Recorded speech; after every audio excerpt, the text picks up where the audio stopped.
Hi everyone, in front of me I've got a Redmi K70 and let me share with you how to change the wallpaper on this device.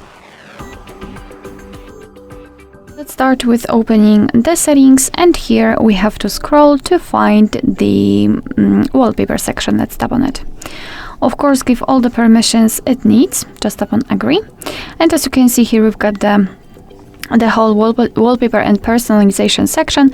Here we've got some albums from which you can choose the wallpaper from.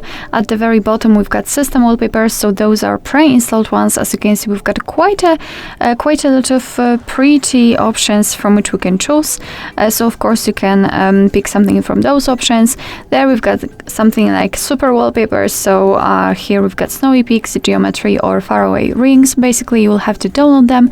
And here we've got online wallpapers, so basically those which are not pre-installed, you will have to enter the XIAOMI themes, I believe, and download the wallpaper. However, no worries, because it is free of charge.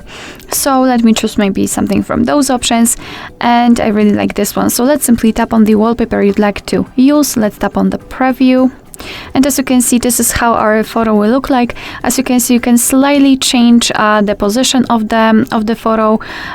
You can simply tap on the switcher to allow the wallpaper scroll, which means that it will change the position whenever you will change the page of the home screen. So it's up to you whether you want to use this option or not. And if you're happy with your choice, just tap on apply. And now you can decide where you want to set it. So you can set it as a lock screen, home screen, or both. And I will pick both options. So let me tap on it.